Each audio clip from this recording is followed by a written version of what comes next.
what's like the first thing that you would recommend somebody who's trying to, because this episode really is about it's providing perspective for somebody who might be in the street and who is looking to transition to real estate. So as far as being able to learn the craft, what's the first thing you would recommend somebody who's unfamiliar with real estate? Like what's the first thing that you would tell them to learn or study about? Their numbers. You have to Yep. learn the numbers. You have to learn your market. Like, you have to learn the market you want to invest in, and you have to learn your numbers. Like, the numbers have to make sense. But that's just like if you're in the streets, the numbers have to make sense. So if you're going to take the time to learn those numbers, you have to learn these numbers. You have to understand the market and learn your numbers. Because once you understand what properties are appraised for in this area, what rents are in this area, then you have, because like you're starting at the end and working your way backwards. Yep. So you need to know what the property is appraised for, because that's what your after repair value is going to be. You want to know how many bedrooms you need and what the highest amount of rent you can get for those bedrooms. And then you find a property that fits that mold. And then when you know what your after repair value is, which is your ARV, then you can work backwards. You know how much you need for rehab. You know how much you need for purchase, because it all has to fit within 65 to 70% of your purchase, because you have to be able to recoup your money. Yeah, so like you want to be in at like 65 to 70%, because most banks will refinance you at 75 to 80%. So you want to be at least recoup your down payment, closing costs, and things of that nature, and make a couple of dollars on it. So therefore, you once you put a tenant in there, you won't have any of your money tied up in the property. So your ROI is infinite because you have no money in the deal. I built this me, brick by brick. Welcome to Brick by Brick, where we discuss different ways for you to build your empire, one brick at a time. We discuss everything from real estate, e-commerce, stocks, crypto, and more. Whether you're an entrepreneur, working a 9-to-5, or in the streets, Brick by Brick is here to help you get to the next level. Let's go.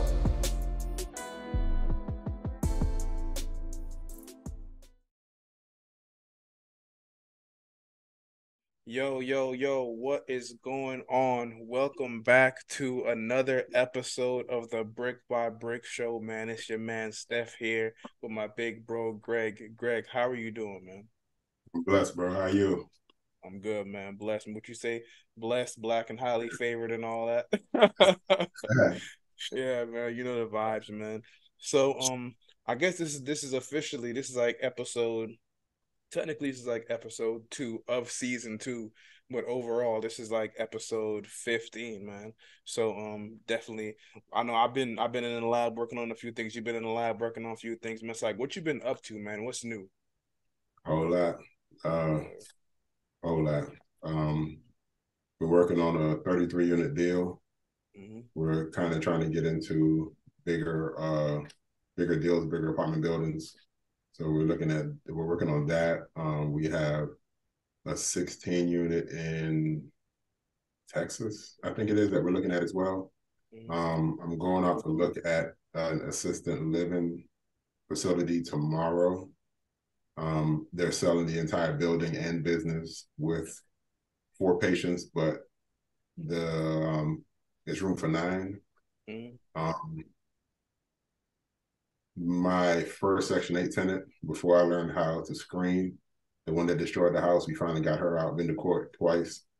So she's out. You just getting her out? Yeah, like on the 18th.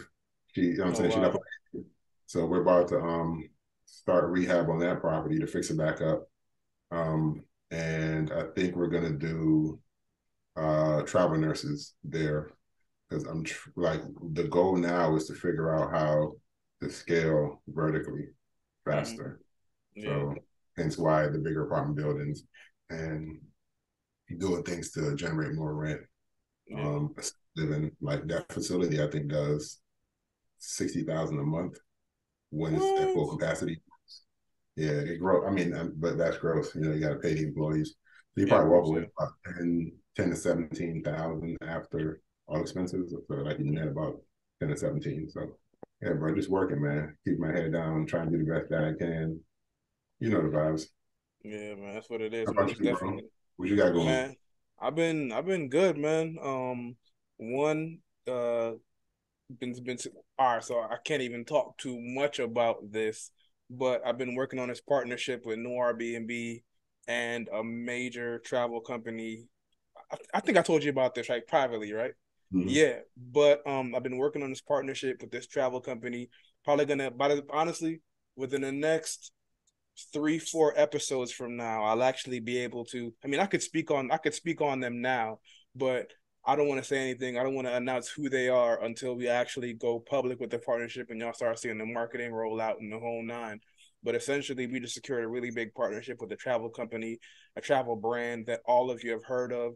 They're in the process of releasing a new venture in the travel space, in the hospitality space, and a lot of y'all should know. But I'm the founder and CEO of a company called NoirBNB. We're a luxury short-term rental platform that is geared towards the minority community, and it doesn't matter what race or ethnicity or whatever that you belong to. You can of course book with us and rent with us.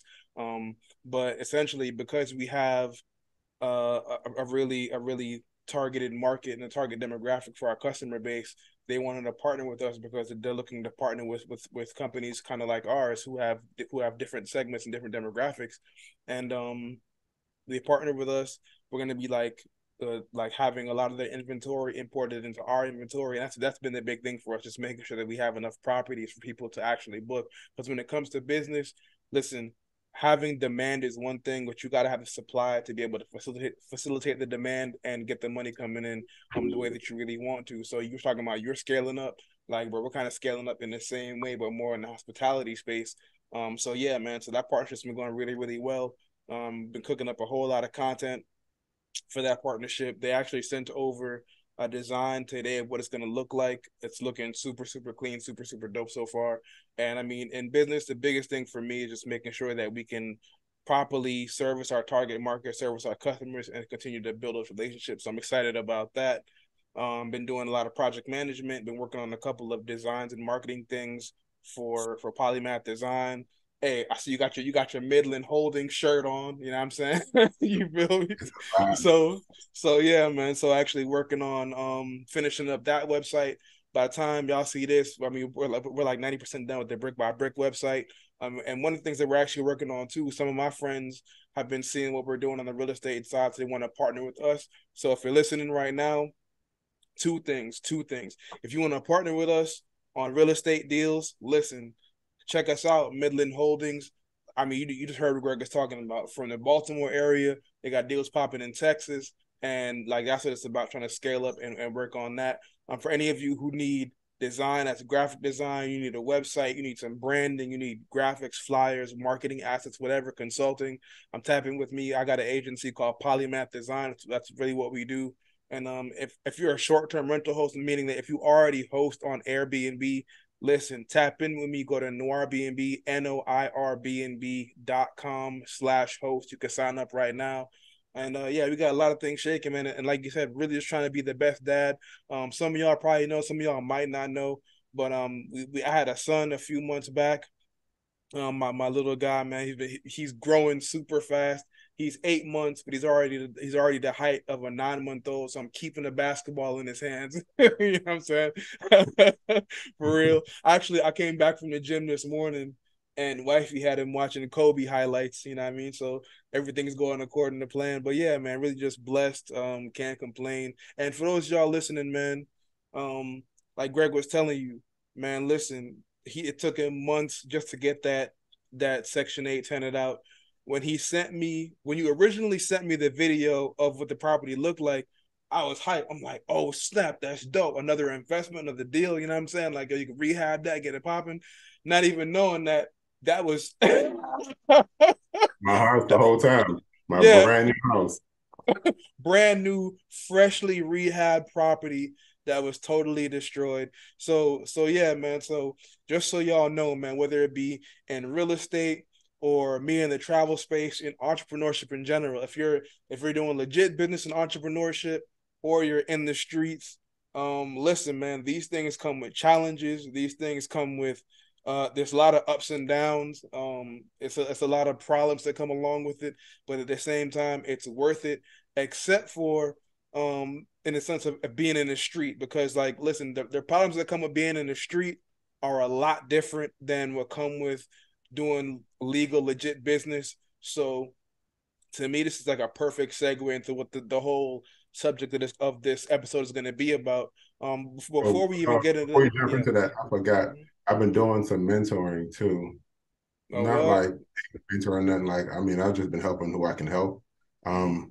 I feel like once I get to where I can't like help, like if I can't spread myself to help enough people, we may do Mm-hmm. like a course over time. But right now, I'm just helping who I can. So I got Yeah. like 2 people I'm working with, trying to get them their first like rental property, Word. and it's been pretty interesting. Like I never felt like a teacher, or thought I Mm-hmm. was a teacher, or thought I could teach somebody something.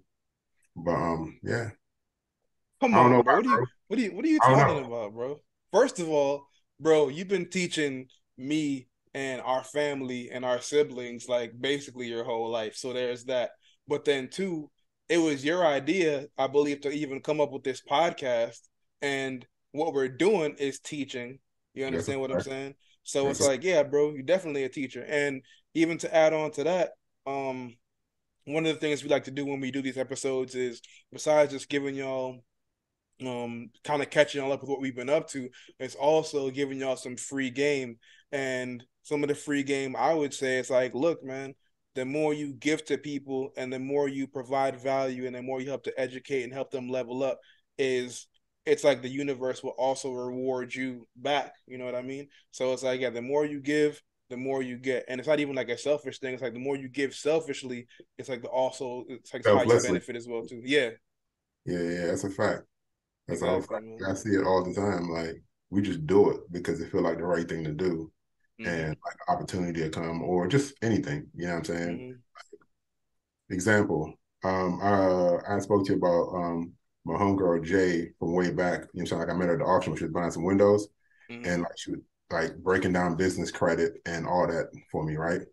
And she does flips in DC. Mm-hmm. Now we have um four, three, it's 5 of us. Like we have a meeting, like a Zoom meeting every Saturday morning at 9:30. You know what I'm saying? Like we call it build. And so she has her business. Well, she has 2 businesses. We have ours, and then another couple there in the rental car space. And we'll all jump on and like we'll have homework for the week. We set a goal. So like we kind of hold each other accountable, but just Mm-hmm. off of helping her, and I don't even know her. Now we're like the best of friends and we're like pushing each other to grow more, just you know what I'm saying, in business and just as people. So Yeah. just always help somebody, man. Like one way or another, it'll come back. And we're not doing it for what's coming back. We're just doing it because the right thing to do. Yeah, man. Just having your heart and having your mind in the right place, man. That's what it's about, man. And another piece of free game for y'all, man. Listen, surround yourself with people who are in alignment with what you're trying to do, because iron sharpens iron, and it's all about making each other better, helping to elevate and step up in life, man. And yeah, that's what it's about, man, for sure. Oh, shout out to the Stubb Show. I did an interview last Monday night. I mean, it was a lot. With Keisha Stubbs? No, no, no, no, Okay. no. My homegirl from high school, she has a radio show called The Stuff Show, and she's been Okay. trying to get me on for months, but I just been busy. So Mm-hmm. we did a live just talking about real estate and kind of showing people that hey, I came from where y'all come from. Like y'all know me from back in the day for how I Mm-hmm. was.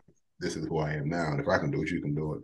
So shout out to her because I mean that was dope. I mean it Yeah. was felt good to help. You know what I mean? And show people Yeah, this man. like we got to show them because most people don't believe they can do anything until they see somebody look like them to actually do it or somebody they know. So Mm-hmm. yeah, let's show. I mean, let's just show people it's possible. Yeah. And I'm gonna tell you what's funny too, man. I post a lot of the real estate stuff that we do on Twitter or just talk about real estate related content. And I posted this meme. If it's on video, I'll end up sharing the meme on here so y'all can see what I'm talking about. But essentially, it's like a graphic of like so people are like sitting on top of this hill, and it's like they're living in paradise, and it's super nice. It's like a cartoon painting or drawing or something like that, right? So the top of the drawing, people are sitting on top of this hill, It's paradise. They like dude is hugging his wife, looking at the beach. It's nice and all that. But then under the hill, it's a bunch of like soldiers holding it up, and they getting shot at, they bleeding, they dying, da, da, da, da. So basically, the meme is the people on top are the renters living in paradise, no problems, no issues, and the people on the bottom are the landlords who got to deal with property taxes and repairs and this and this and that, right? So basically, like I was like, yo, like this is real life. Like I mean, like a lot of people don't see how much work goes into being a landlord, and one, the upfront work to being able to stack, get your credit right, finding the right partners to invest in, and all type of stuff like that. And for renters, it's like, yo, they ain't even got to worry about none of that because listen, as long as the landlord is doing their job, then the renter gets to enjoy life and do their thing.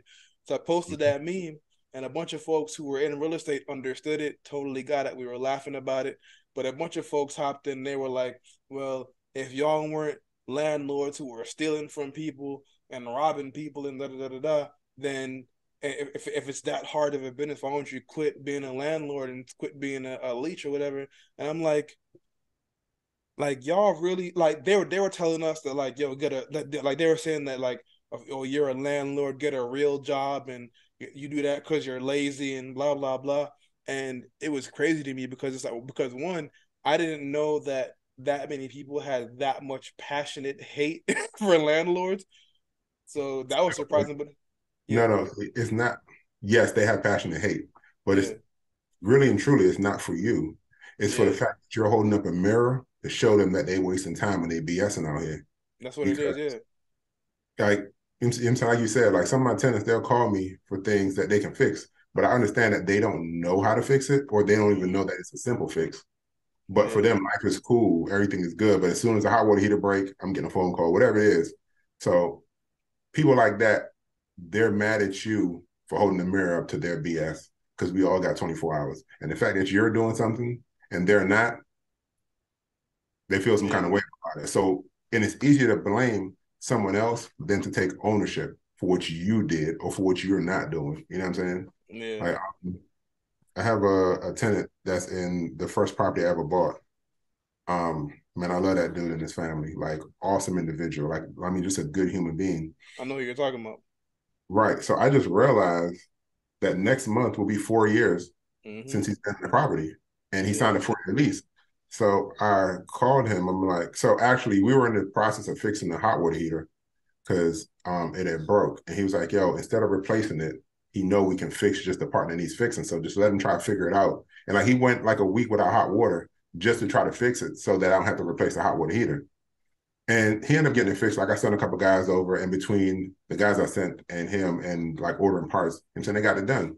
So yeah, in the process of having that conversation, I was like, "Hey, bro, your lease expires next month.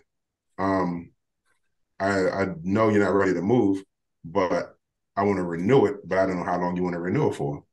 And he was like, "Yeah, just renew it for 4 more years." wow, I mean, it's a blessing. It yeah, ain't like being a landlord. Real estate, like people be online making it look like it's easy. It's not, but it's really not that hard either. You know what I'm mm-hmm. saying? Especially once you start automating things, which is what we're working on doing now, like working Mm-hmm. towards. And once you're screening your tenants right, because like even with that Section 8 tenant I have, I don't want nobody to feel like, oh, Section 8 tenants are the worst. Mm-hmm. I had that one bad, you know what I'm saying? Like that Yeah, one that bad tenant. one. Like I have other Section 8 tenants that are amazing. Mm-hmm. Like no matter when I stop by the house, to change a filter or to pick up some mail or to drop off a Christmas gift or whatever it is, or just they need something fixed and they want me to pick up some money or whatever. Anytime I come by, the place is spotless. But Yeah, that's because I screen properly because I learned from the mistakes. And that's why we do this to kind of teach people like, bro, I failed over here. Like this cost me, like the house for rehab, we spent like 90,000 in rehab. mm-hmm. I'm thinking we may spend another 20 or so to fix it back Yeah, up. I'm hoping we don't spend that much, but we might. yeah, But that's my L, my yeah, lesson. And I'm trying to pass that forward. So no one else has to take that L. Like just learn from my mistake and we just move forward. yeah, But and people that hate, they hate because they don't want to get up and go do the work. Like I had a conversation with a dude online when I posted a video and like people were commenting saying, yo, that's crazy. I can't believe people live like that. Da da da da. But bro was talking, I don't remember what he was saying, But I realized that he didn't own any real estate. So I'm like, hey, yo, check this out, my G. I ain't about to thumb thug on here with you. I can tell you don't own real estate. So you probably should just go sit down in the corner, my G. Like, I'm not out here trying to get clickbait. It's a real thing. You know what I'm saying? And it happened. And I'm showing that it happened. One, to show people, hey, bro, don't be scared of Section 8 tenants. But two, don't make the mistakes I did. Screen them properly. Mm-hmm. And once I sent him that message, I mean, we went back and forth. Like, I was on the BS for a second. Then I realized, I'm like, bro, why am I wasting my time, son? Like, I went back and read the message. I'm like, bro, I don't understand this business. Like, the way he's talking, I know he ain't got no rentals. So, bro, go sit down somewhere, son. Yeah. Like, we can't have this conversation. And it's funny because like you said too, like I don't want people to get the wrong picture, because when you originally sent me the video, I thought it was a potential investment, meaning that like if that was something regular that you dealt with all the time, then I'd have been like, oh, here goes another one. But that was the first and only time I've ever seen that, so that's why I was like, oh, bet it's another deal. But yeah, man. So yeah, so just so y'all know, man, like Greg said, make sure that you're screening your potential tenants the right way. But it's not a regular thing to just have a tenant totally ruin your property. Like that's not a regular thing, man. So yeah, man. So that was actually and a I made lot it of my free business game to go for to y'all. court so that she don't go do that to somebody else's house, bro.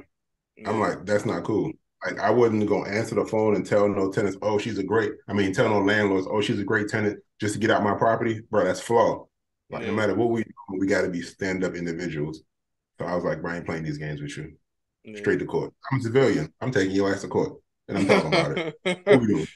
For real. Yeah, man. And matter of all right, so actually that's the perfect segue, right? So this episode, the topic of this episode, let me pull it up right now. So the topic of this episode is essentially the time in real estate versus the time in the streets, right? So like you just said, you're a civilian. So how you're handling it now is because you're in real estate and you're in business is different than how you would have handled it in this street. Granted, that's a woman, so it's not too much you know what I'm saying, like that would have been happening. Yeah, anyway, exactly. Violent.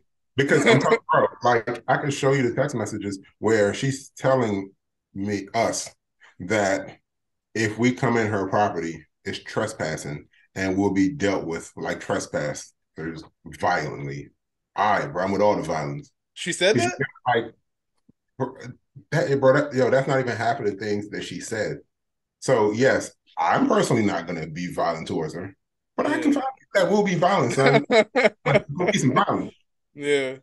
Yeah, man. But no, that's crazy. Anyhow, that's crazy. I digress. So yeah, man. So I mean, but either way, you handled it the right way still. Took her to court. That should be on record now. Any potential future landlords can see, hey, this is the type of person that you're dealing with. So yeah, which is very important. So yeah, man. So what are you gonna say? No, nothing. Go ahead. Yeah. So I guess the first thing that we should cover is, which is a perfect segue as well, is learning your craft. So of course, one of the things that you want to learn when getting into real estate, and this is not one of the first things, but because it's relevant to what we were just speaking about, one part of the craft of being a real estate investor and a landlord is, of course, being able to vet your tenants, right? Be able to vet them and know who they are, know what kind of person they are, because that could potentially save you a whole bunch of headaches and stress and threats and violent text messages. Because, like, listen, like, you want to find good people living in your spot, but of course, I mean, like, you can go in a more detail about being able to vet tenants properly and that whole nine. So, like, so what was that process like for you, or what do you recommend people do when vetting potential tenants? Bro, I'm gonna tell you something I just learned yesterday. One of my tenants were moving to another property, and the landlord for that property called me to get some background on the tenant. And it's an older gentleman. And as I'm talking to him, he was like, did you recently buy this house? I was like, no, but in my head, I'm like, how did he know this? Yeah. So he's like, yeah, you know what I'm saying? Like, I looked you up. Before I called you, I looked up your property and I looked you up. And it showed that you owned it at this time, but then it was sold at this time. I'm like, yeah, when I bought in the beginning, I had it in my name, but then I know better now. So you know what I'm saying? I transitioned it well, I transferred it into an LLC. Yeah. And he laughed. He's like, yeah, but so I'm supposed to have a conversation with him to understand exactly how to do that. So I'm going to add that to what I'm doing, because people can say they live anywhere and give a landlord from 2 years ago and, you know what I'm saying, 5 years ago, or from 3 properties ago, you know what I'm saying, that they had a good relationship with. So for me personally, we make sure that they have a job, and whatever their portion is, they make 2 to 3 times that per pay period, and they've been at their job for at least 2 years. One of the biggest things for us is when they fill out the application, that next day we're coming to inspect where you live now, because where you live, because we're like the place you're moving from.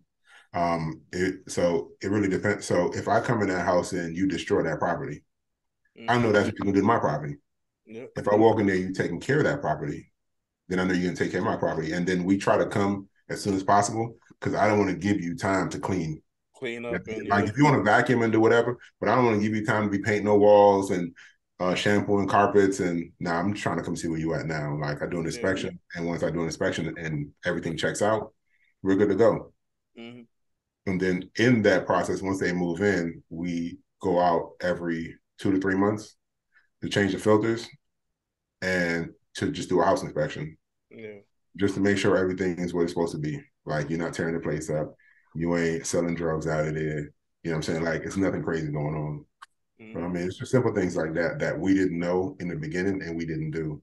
So it bit us in the behind.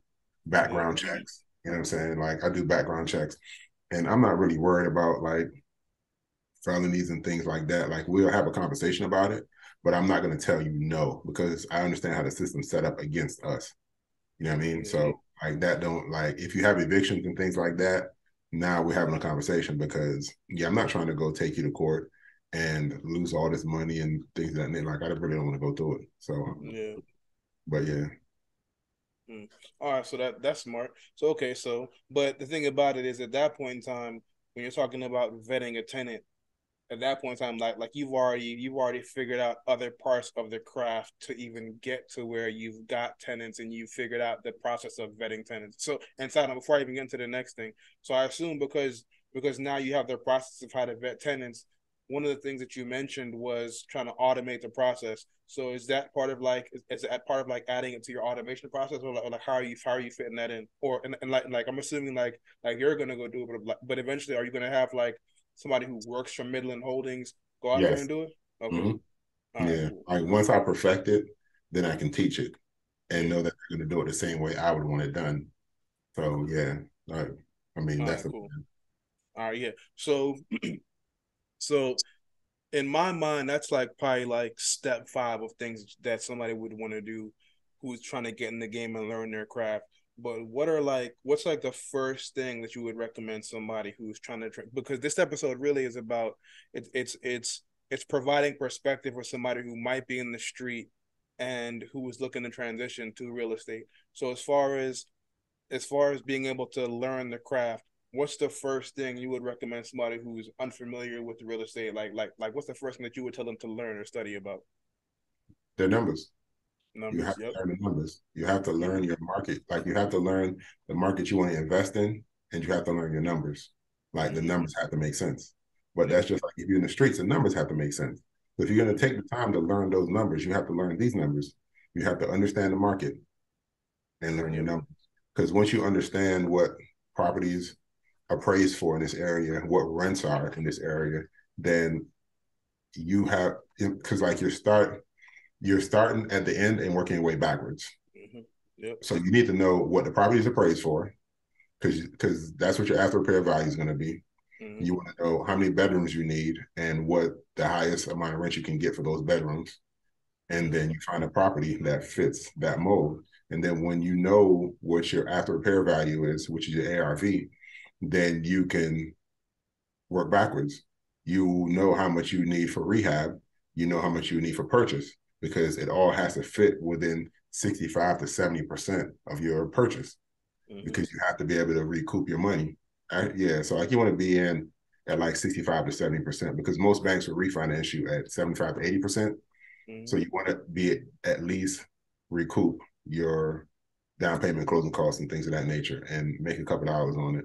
So therefore, you once you put a tenant in there, you won't have any of your money tied up in the property. So your ROI is infinite because you have no money in the deal. Yep. Yep. So the numbers. And ROI business terms, that is your return on investment. So if you're in the streets, you already know what that is, man. If you spend this much on this, then you obviously know you want this much back, so that you can keep doing what you're doing, so that your business is profitable. So bingo, boom. All right. So the first thing for those of y'all listening, if you're listening, first thing you want to know is how to run your numbers, right? And kind of reverse engineer everything. Start at the ending and work your way back. So, so you know what's funny about that? Before we even, I don't know how deep we're going to go into that. And I guess we don't really have to go too deep because they have to start understanding numbers first. But I'm creating a forum that allows you to break your numbers down, so it'll all make sense. So even before you start doing deals, you need to be on Redfin, Zillow, Trulio, wherever you're looking at houses at, and you just look at houses in the market you want to invest in, and you run the numbers. Like at the top of the page, you write the address, you write what it's listed for. Then it'll be 4 columns, and then you can start breaking your numbers down. It'll have a column for rent, it'll have a column for rehab, in terms of like what your rehab numbers look like, what your ARV is, then you know what your cash out refinance is, and you just keep working those numbers every single day. Like do maybe 3 to 5 of them a day, because it's just like sports. Like you won't be in the gym shooting, so that when the game start, you ain't missing. Like you ain't got to sweat it. Like you know that bucket going in. Like you know your numbers right. You know, like, and then once you get good enough, you can literally walk a property and do the numbers in your head, and you have a pretty good idea as to what you're doing, because success loves speed. And once you have your numbers, then you'll be pretty fast. So you can beat anyone else to an offer and close pretty fast. So yeah. So I mean, to talk about the numbers, I'm working on a form, and I guess we can put it on our website, and people can download it and make copies of it and just run their numbers. Yeah, man. And I mean, that's really what it is, man. Practicing and getting really familiar with it as well, too, man. So boom. And I mean, I guess to kind of relate it to the streets a little bit, after a while, once you've been in the game so much, you can essentially eyeball an amount, and you know what's you know what I'm saying, boom, boom, because you've been doing it for so long that it's like second nature. You know what I'm saying? Bro, we used to laugh. Me and one of my brothers that shall not be named. Like we used to bet $50 and $100 to eyeball 250 grams. You know what I'm saying? A quarter. And yeah, 90% of the time we were right, because you just got used to doing it so much. It's easy. That's how you want to be with numbers, because that's the easiest. Bingo. That's what it is, man. So that's the first thing. So make sure that you run your numbers, and like Greg said, man, before you even really jump in the game, do this for a month or two, however long, until you're familiar with the process and you feel comfortable with the process. Because it's just like you said, it's just like being in the gym, throwing up free throws, taking shots from different parts in the gym, so that you kind of feel comfortable with what you're doing and where you're at. So there's that. And the next gem that you even said within that is, like, a lot of folks act like you can't find good deals on the market, but like you just said, I mean, you're talking about Redfin, Zillow, Trulia, you can find great deals, but the most important thing about the way that you even know it's a great deal is if you properly run the numbers and they match what you're trying to do. So bingo, there you go.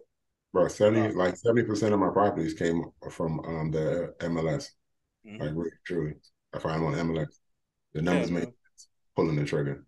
That's it. On market deals. And like you said, pulling the trigger, because success loves speed. So bingo. Another lesson for you. I mean, you want to take the time to run your numbers and know that you're doing them properly. But yeah, man, after you know that you're good, and you have the capital on hand and whatever else you need to do, pull the trigger and make moves, man. And that's how you kind of begin scaling what you're trying to do. So all right, so after running your numbers, what would you say is the next thing they wanna learn and as far as sharpening their craft? I mean, they gotta start making offers. Because Making I mean, offers. once you put your numbers, then you have to be able to go out and look at these properties and know what it's going to cost you. So, like, even for me now, just from looking at the listing and the pictures, I can kind of have a pretty good idea as to what it's going to cost me. I still want to go out and see it to confirm my numbers, but I can kind of tell, or it's going to cost me about 70,000, cost me like 90,000, just round numbers. But then I want to get in there and look at it. But so the more properties you look at, the easier it gets for you. And then when you start going out and looking at them, then you have a pretty good understanding of what your numbers should be. And if you don't, then you just get with a really good contractor that you can trust, and they'll help walk you through the numbers. Mm-hmm. So do you recommend having a contractor like go with you sometimes so that they can look at it? Yeah. So most of my properties, I have my contractor go out there with me. Some of them I just go out there myself, but I want him to walk it, like especially if I'm knowing I'm going to buy it. Yeah, I want you to walk it with me. Give me your numbers, so I can plug those in, see if they match my numbers. If they off by a little bit, we're gonna work this out. Like we'll start negotiating here and there, but then I need solid numbers because once I close, I'm stuck with that. So now I need to work. So if I underbid it by 20,000, I need to find that 20,000 to finish this project. So I need like my numbers always got to make sense. Yeah, for sure, most definitely. All right, that makes sense. So, all right, so cool. So, step one that you want to learn, run your numbers. Step two, make your offers and make sure that you go check the property out. First of all, bring a contractor with you if you need to. And honestly, I probably recommend for those of y'all who are starting out, that might be the first thing you want to do. So yeah, find a solid contractor, bring them with you, and then it's like for folks who are buying used cars. Like you never want to just go buy a used car because you saw it on Craigslist or offer up and it's like, yo, it looks dope. Like, yo, if you don't go out there with a mechanic, there's a high probability that you're gonna end up buying a lemon and it's gonna cost you way more money, that 20,000, whatever, by not knowing the right numbers, not knowing what's gonna go into it, fixing it up, boom, boom, boom. So it's all the same thing, it all relates. And I mean, hey, in the streets as well, in the streets as well too, man. Like sometimes you gotta check the workout. You know what I'm saying? It might not be as loud or as pure as whatever that you think it is. So You yeah, got man. to see what come back. Yeah, exactly. Yeah, I Right. mean, so all right. So after you make your offer, what's the next step in the process I that they mean, want to learn? before you even get to making your offer, you have to make sure you have a hard money company or a private money or a bank that's willing to finance those deals. So before you even put in your offer, you got to get you a bank, hard money and private money that's going to fund that deal and give you a letter of intent or a pre-approval to put in with Yeah, your offer. And when you go to closing, you get to work. yeah. So And go ahead. I was gonna say, even with that, so those are even some more nuanced things that you're gonna want to learn your craft because you really want to understand the entire process of real estate and all the people involved in real estate. So one of the things that I have a digital product called the Beginner's Guide to Real Estate Investing, and one of the things that we teach people in the book is how do you build your team. So one team member, well, probably two team members we've already mentioned in here without even really knowing that we mentioned them. But one, you said you find a lot of your deals on the MLS. So the one of your first team members is having a really solid realtor, and most importantly, an investor friendly realtor who understands what you're trying to do, the markets that you want to buy in, the price ranges that you're looking for, the kind of properties that you're looking for, whether it be multifamily, single families, how many rooms, how many bathrooms, da, da, da, da, they understand that. So having a solid realtor is a first key team member. Then having a solid contractor is a second child team member that you want to have on the team so that after the realtor finds the deals, you can have the contractor go out there with you and review the property. So that's team member number two. Team member number three is having solid hard money lender, a company, the private money, or a solid connect at the bank. All of those relationships, because each deal might require something different, where you got to kind of be creative about how you're putting the teams together. So it's like yeah, man. Like you want your point guard, you want your power forward, and all that. So yeah, go ahead. And you need a really good real estate attorney. Yeah. Can't go with that. Like you cannot. Like sometimes I call my guy with questions and he has all the answers. Or sometimes like, yo, send me the contract. I'll look it over for you. Like just last Thursday I called him about something I was trying to do. And like I'm looking at him like, yo, it's gonna cost me $60,000. Like I'm just throwing away $60,000. I ain't got no money to be thrown away. Like all that money got to go back to work. And just a 10-minute conversation, breaking down exactly, hey, this is what I have. This is what I'm trying to do. This is what I came up with. It doesn't seem to work for me because it's costing me too much money to do it. And 5 minutes later, he gave me a pretty solid way to go about it and started working on it. Cost me not even $10,000. Wow. It's important to have a really good real estate attorney. So you heard it. You heard it right there. He just saved 50,000 off of having a solid real estate attorney on his team. So bingo, boom, there you go.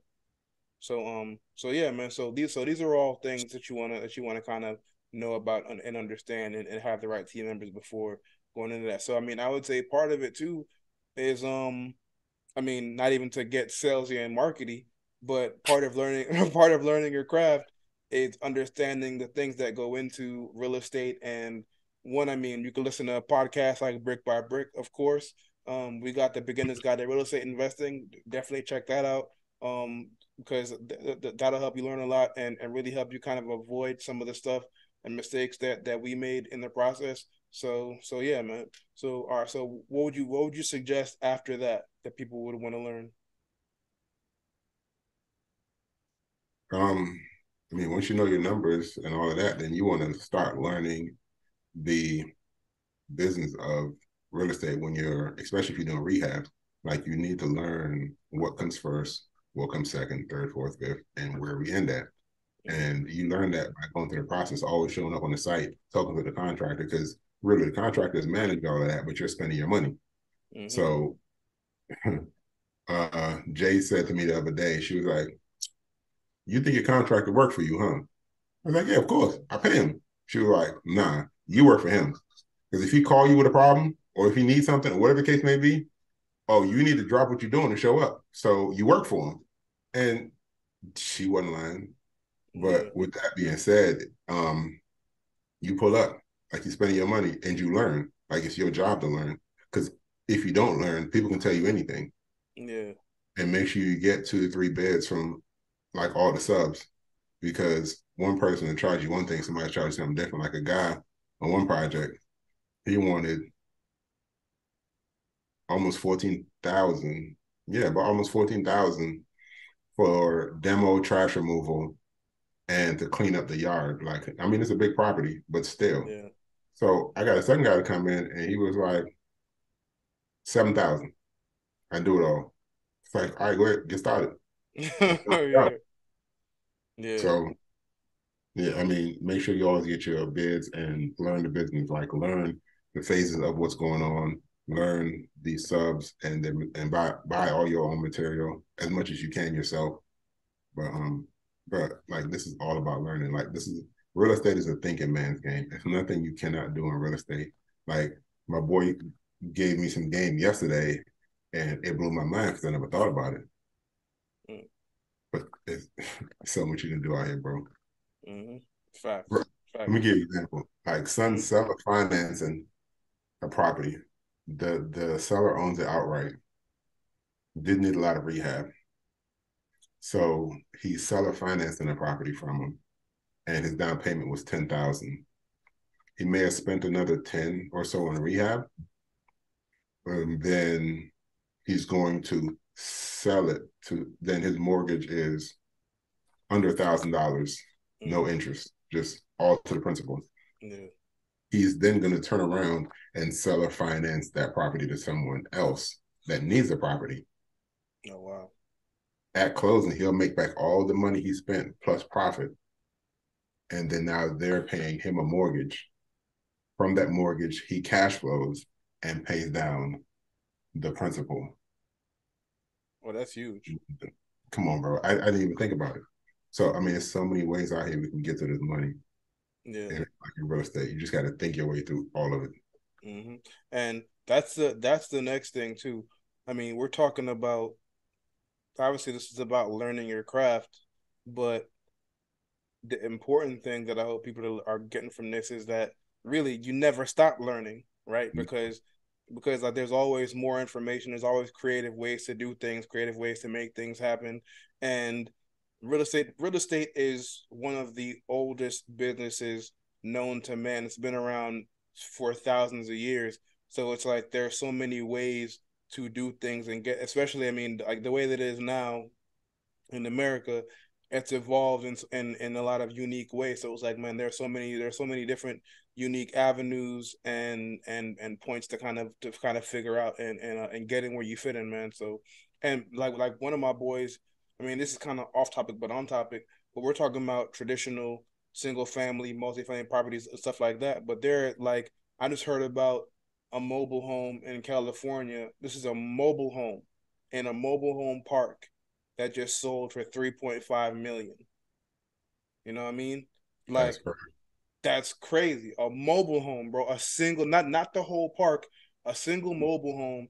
Just and granted, it's in the most valuable mobile home park in the country in Southern California somewhere. Like it's got like ocean views and it's sick. But like who would have ever thought that a single mobile home would have been sold for 3.5 million? But like there are folks who are in that game making money.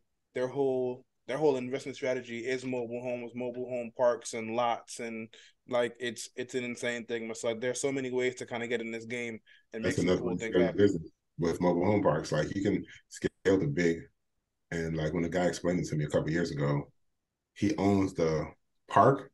Mm-hmm. He doesn't own the mobile homes, Mm-hmm. so they pay him rent for their lots. Lot rent. Yep. Anything breaks, he's not responsible. That's on them. Yeah. I mean, so many ways. And I literally just saw a clip yesterday from EYL, like an old interview where this younger black couple, they own mobile home parks now, but they started out like pretty small, and they were Mm-hmm. explaining how to turn $3,000 into 25,000 by buying a mobile home from a lady for 3,000, putting a little bit of work in it, and then selling it back for 25,000. And they just did that to build capital and start Yeah. buying mobile parks. So Mm-hmm. I mean, it's not impossible to get in this game and win. You just have to want it. One, you have to want it, and you have to think your way through it, like Yeah. think your way around it, build relationships. Yeah, man. So this is the perfect segue to part two of the conversation, building relationships, right? So, I mean, we probably said this a bunch of times on this podcast, but business in general is all about relationships, but real estate especially is all about relationships. So, like, what kind of advice can you provide about that? Because I mean, even like, I mean, you kind of spoke about Jay and how you guys kind of just built that relationship just off of you providing some help to her and becoming cool in that way. But like, there are so many relationships that you built just being in the game. So like, what was that like for you as far as being in real estate? The honest truth in the beginning, awkward as hell because Yeah, I wasn't a people person. I wasn't into talking to you because the previous lifestyle, you kept your business to yourself. Like, yeah, no matter how much bread you got, I don't have nothing. No matter what you don't really know nothing, unless it's your like immediate circle. So stepping outside your circle and like making new friends and building those relationships. Yeah, like in the beginning it was awkward, but like now, that's easy. I mean, it's just having a conversation because I don't never go into a relationship or building a new relationship or even a partnership with my hat, like my hat in hand, with what I'm saying, like looking for a handout. yeah, Not because I'm too prideful, which I kind of am. I can't act like I'm not, mm-hmm. but I try to go into any situation adding value first.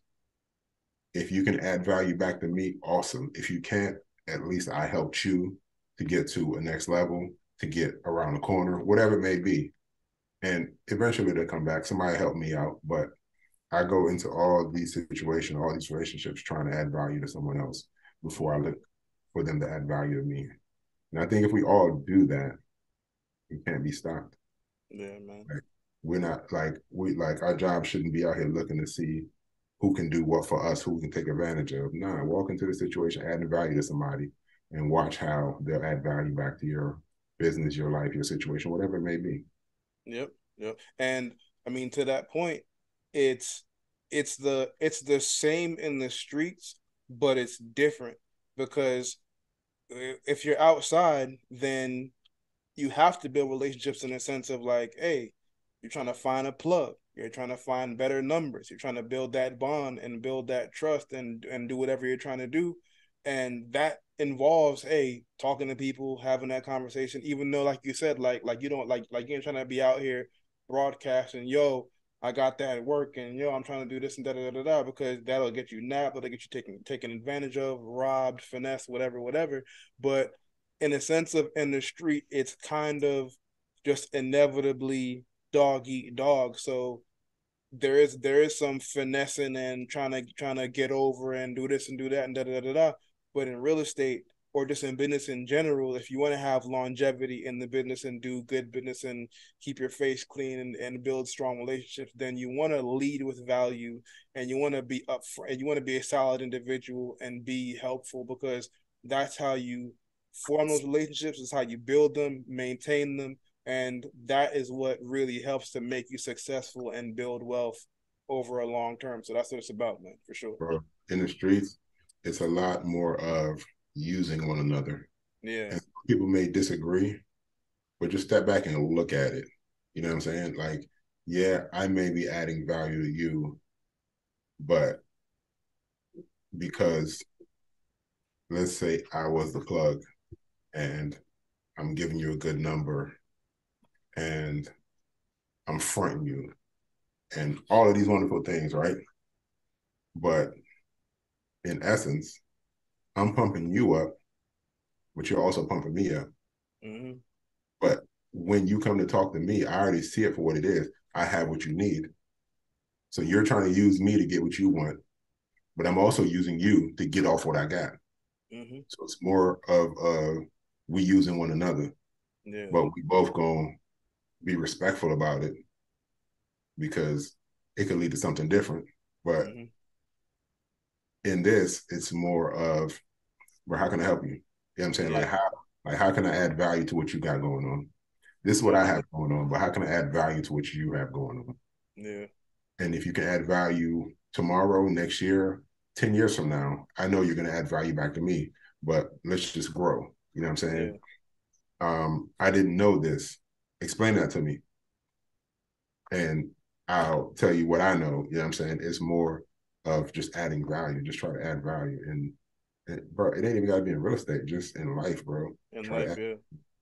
Mm-hmm. Yeah. And I mean, honestly, to your second point, or to that point, to a part of the conversation that we were having earlier in this episode, that's also why I have such an issue with people who are so quick to hate on landlords and da da da da. Because, like you said, man, like the tenant that you had for 4 years that wanted to sign the lease for another 4 years, that's a relationship within itself, and you're adding value. And I was trying to tell people, it's like, yo, like if we're investors and we renovate homes that were abandoned 9 times out of 10, they look terrible, they were eyesores on the block. We've added value to the neighborhood by turning that eyesore into something beautiful, right? So we've added value to the neighborhood, added to the property value. We've added value to the neighbors who surround that house. So there's that. And then 2, the fact that we're renovating the homes to the standard that we would actually live and raise our families and ourselves, that means that whoever moves into that property is getting a lot of value, because they can see that we put actual time and care into putting in some nice flooring, putting in nice paint, granite countertops, stainless steel appliances, like stuff that we would actually appreciate ourselves. Like that's adding value to them, because like they know, okay, cool, like, yo, I'm moving in somewhere nice. This is fly. When they get home from work, they can be at peace and be relaxed, knowing that, yo, like I'm living in a nice place. So yeah, man, home. like yeah, it becomes home. It's home, exactly. Yeah, and the fact of the matter is, like, there's so much value in just that alone. You know what I mean? So it's like, yeah, man, like adding value, You ain't trying to finesse nobody. Take care. I mean, of course, you wanna make your money, but like you said, the you make your money before even buying the deal because you've already run the number, so you're gonna eat regardless. And in the process, you're also being able to be a good person, provide value, provide a nice home, improve the quality of the neighborhood. And yeah, so there's so many things involved in that, man. So yeah, man, building relationships, adding What you value. said just brought something up. Going back to the numbers, most people think you make money when you sell, but in reality, in this game, you make money when you buy. When you buy, yeah. You don't make money when you sell. No matter how much money you throw at a deal, once you buy, if you buy it at a bad number, you can't over improve the property thinking it's going to sell for more. It's just not. So with your numbers, always remember you make money when you buy. Yep. Yeah. So that there's more game for you right there, man. So for sure. So yeah, man. So build relationships, add value, and I think that almost just goes back to just being a good person, man. Like when you're in the street, like so. All right, so this is probably a perfect part of the conversation too. So me and you, I think we were on the phone last Wednesday, and I was telling y'all like, yo, Snowfall season 6 is about to drop. You were like, yo, I already know, da, da, da, da, right? And the next day, somebody on Twitter posted a picture of I can't even remember the CIA dude's name. So they posted Reed or whatever. So they posted Reed, yeah, and then they posted a picture of Louis, and they were saying that Reed is the show villain, but Louis is the real villain. And one of my guys, shout out to my guy Cooley on Twitter, he retweeted it. He was like, he quote tweeted it. He was like, "Yo, everybody on the show is a villain. Like there's nobody on the show who's a good person." So he said everybody on the show is a villain, and I replied back. I was like, yeah, literally nobody on that show is a good person. And I had a bunch of folks trying to like replying back to me. They were like, well, no, Franklin's a good person, and and what's his name's a good person. Da da da da. And I'm replying back. I'm like, yo, you like like. I can't remember Franklin's homie's name, homie with the braids and the afro and all. Like, I can't remember his name right now. Yeah, bro. Yeah. Leon's the only person that's actually being a good person now. But Leon was out here smoking people too. Bro, Leon smoked a kid. I mean, it was an accident. By accident. Yeah. Right. So, you know what I'm saying? Yeah, so I would say Leon and Leon alone is the only good person, and probably Franklin's dad. You know what I mean? Because not even Franklin's dad, bro. He was a junkie who abandoned his family. Like, you're absolutely right. Like, bro, right. Everybody, like somebody's talking about Oso, how he might be. Oso smoked the Fed, which is why like everybody has blood on their hands, right? But when somebody said that Franklin was the only good person, I said Franklin was a good person, but now he's not. But it's not his fault because the game he's in made him who he is. This world you live in. Bro, I'm telling you, like I had to decompress from both worlds, the previous world and then the vacation, because like the environment will dictate who you are, because it's a jungle. You got to survive. Yeah, it's no way around it. And for me, it don't make no sense, bro. Like it's too stressful. All of it is just too stressful. Yeah, money in the world ain't gonna get rid of the stress, and to be with it, I'm straight. Yeah, so it's like to that point, man. Like while you're in the streets, like you can't be the best person you can be because the environment doesn't facilitate that. Because while you're out there, you might be out there trying to be the nice guy in the world, but you're gonna get eaten alive because that environment doesn't facilitate that. Like you can't be a bunny rabbit surrounded by lions and tigers and bears and crows and whoever, because like you're not going to live very long. So the thing about it is with real estate and with business, you actually can, and the thing about it is, and this isn't to say that business doesn't have cutthroat people who are, because in a lot of ways it's a jungle too. Yeah, like you know what I'm saying. But at the same, like a lot of backdoor that goes on in business as well. Yeah, but just do good business with good people.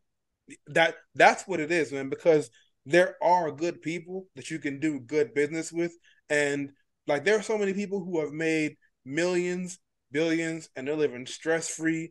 They go to church, they tithe, They go to synagogue, they go to mosque, they have family outings, and they go hiking, and they drink water, and they meditate. Like, they're living very peacefully because they've created an environment where they can enjoy their life while making a lot of money, and they didn't have to choose one or the other. Like, it's very possible to be a good person, live peacefully, live and be and do all things that you want to do, and still make a lot of money and enjoy life, man. So, but business provides you the opportunity to really do that, and that's what it's about too, man.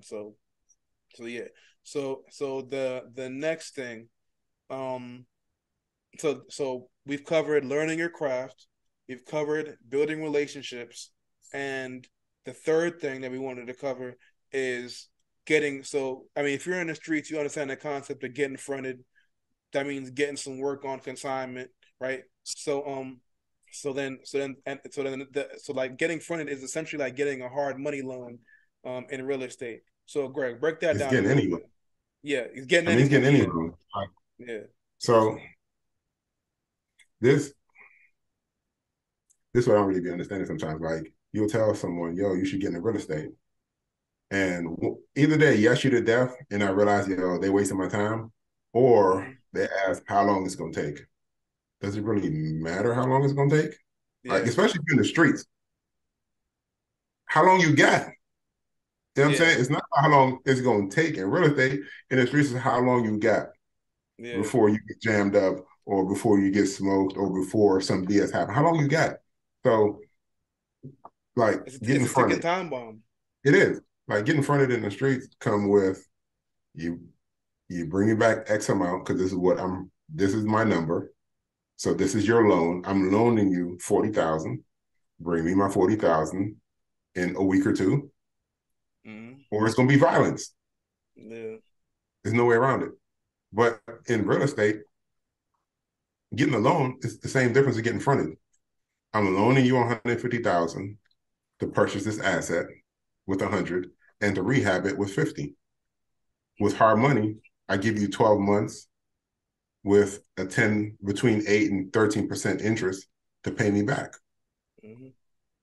But once I'm done, the property's worth more, so paying you back isn't an issue. You know what I'm saying? I then take that to a bank, and they front me again on that same product for a 15-year or 30-year loan. I pay off my first debtor, which is hard money, and I put a tenant in there, and now my tenant pays my second debtor and me. I mean, that's the simplest form. But yeah, I mean, like, that's it in the simplest form. I mean, we can go a lot deeper, but that's just the gist of it. Like, I find an asset. I borrow the money to buy this asset and to rehab this asset. Then I put a tenant in there, and the tenant pays for that asset and pays me and pays down that debt. Yeah, I mean, but actually, those y'all, we can actually go back. I need to check the notes, and I probably end up putting the link somewhere in the description. But we did an episode that's all about hard money lending too. So if you want to go back and learn about that, we've done that whole process. But that's essentially what it is, man. Like, you might be in the streets. You get fronted work, and I mean, like you wanna make sure you make that money, get it back in a week, 2, whatever, and potentially violence is gonna come with that. But with real estate, you get a way longer window. You get a full year, and the thing about it too is, I mean, like, once you've learned your craft, and you've built your team, and done everything that you're supposed to do, you should be able to renovate that property, depending on the size of the property, in 3-4 months. So do that, refinance with the bank, get your money back, pay your hard money lender back, and like you said, get your tenant in there. They're gonna pay down the debt while paying you some extra on cash flow after the expenses, and boom, everybody got paid, everybody's happy, everybody's getting paid. The tenant has a nice place to live that you just renovated and fixed up perfectly nice for them, and everybody gets to live peacefully after that. Whereas when you're in the streets, if you got work and it's not moving, and you got to get it back because the plug or poppy, whoever needs their bread, now you stressing, or who knows, you got enough something and you gave somebody who's working for you something and they didn't get it back because they think it's cool to run off on the plug twice and whatever. Now you in a jam because you got like, it's like there's a whole bunch of stuff that comes with that. So it's like why even worry about that, because you don't even have to do that in business or in real estate. And there's like, be violence. yeah, and there's gonna be violence, exactly. Violence. Yeah, and like even with like hard money, it's a 12-month loan, and you can realistically be out of that project, depending on how big it is and how much work it takes, 3 to 6 months, worst case scenario. mm-hmm. But let's say you have issues with permitting or whatever it may be, and your project drags out 12 months. Mm-hmm. You can just give them a call and they will extend your loan. I mean, they're going to charge you 2 to 3 points, which I mean, like 2% or 3% interest, but you can still keep that loan going for a good period of time. Yeah. Like, it's not violence. It's no issue. Yeah. It's just, okay, it's going to cost you more. Like, right. It's all business. I mean, it's going to cost you a little more. So, and see, my family just walked in, your family just walked in, but it's perfect timing anyway. Yeah, Grayson just walked in too, but he ain't got no shirt on, so I'm not going to bring him on camera. No clothes. Yo, what up, Grayson? Uncle Stef said, "What's up, man?" And we got Lindsay and Sire in here too. So yeah, man. So perfect listen, man. So perfect timing, man. So look, so we've covered everything. We're gonna do a quick recap, man. But yeah, man. So the first thing is, like, man, for all y'all who are in the streets and you're listening, the streets might seem like fast money, but at the end of the day, the time is always ticking, man. So instead of having to worry about being in the streets, take that energy and take all that intellect that you have and all the business savvy that you have that you don't even think you have, and just transfer it into real estate and into business. And you realize it's like, man, look, the time isn't even what you think it is. And I don't know if we said this at the beginning of the episode or before we even started recording, but it's like, man, like, look, like, you're gonna spend 5 years in the streets if you even are able to run it up that long, because a lot of guys, man, they have 1-2 hot summers and that's it for them. So it's a wrap, right? So, and they ain't got no money stacked, they ain't got no lawyer fees, they ain't got nothing to take care of their family or kids when they're gone. Whereas with real estate, man, look, like, the goal is to build up assets that way you got cash flow and you can eventually get the financial freedom, meaning that, hey, if you want to go take an actual vacation and not a prison vacation, and that, hey, you can be on a yacht, you can be on an island, and for a fact that, hey, on the first, your money's coming in and the bills are taken care of, the kids are taken care of, and everybody's good, man. So, like, yo, that's what it is, man. So the title of this episode is "How long is it going to take?" That's what it is. It's like, man, look, it's about the time that you want to put in to learn your craft, to build those relationships, and to learn to learn about getting the right loans and building the right terms and getting your whole thing together, man. But listen, this is episode 15 of the Brick by Brick Show. And man, like, yo, big bro, it's good to be back. I think this is a great episode. Always love chopping it up with you, man. And like everybody, listen, man, if you wanna connect with us and do real estate deals, 2023 is going up. If we don't have a form or something like that ready right now, listen, you can send us a DM on Instagram, Brick by Brick Show on Instagram. On Twitter, it's Brick X Brick Show. On our, we got brickbybrickshow.com. Check that out. And like, the site's pretty much ready to go, but I got a couple more things I want to do. I want to add the online store and all that. So yeah, so connect with us on that front. If you guys ever need a website designed or built, you need some logos, you need some flyers, you need some graphics, you'll tap in with me, Polymath Design. And you can check us out on Twitter. That's POLYMATH.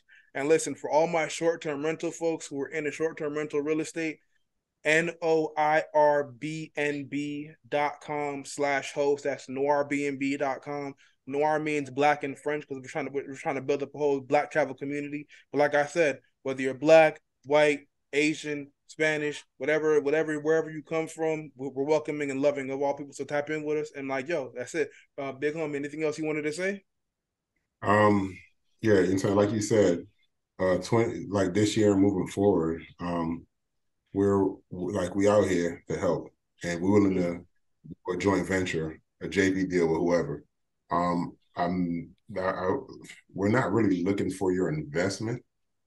We wouldn't say no, but my whole purpose more so is I want to partner with you. I want to walk you through it. I want to show you how to do it. Because if you teach a man how to fish, they can eat forever. So that's kind of the goal. Let's get it. Yeah. Let's go. Facts. Oh, yo, last thing too. I don't know if you heard. Well, yo, you rock a payroll, Giovanni? No, not that much. Bro, you need to tap in with dog. Yo, homie's from Detroit. He dropped a new album called Ghost Mode. It's fire. He talking that money talk. I think you would love it if you haven't heard any of his music already. I'm about to tap in, listen to some more of that. But like, yo, payroll. Shout out to you. Your album's really dope. And yeah, man. Shout out, yo, all y'all. Thank y'all for listening. Out tomorrow. Yeah, bro. I was bumping it in the gym yesterday morning. He talking that talk, but like, I mean, it's good money talk, but it's actually a lot of really smart, just general financial game too. You know what I'm saying? So yo, salute to them. But like, yo, another episode 15, Brick by Brick. Glad to be back. This is season 2, and like, yo, man, catch y'all later, man. Peace. Peace.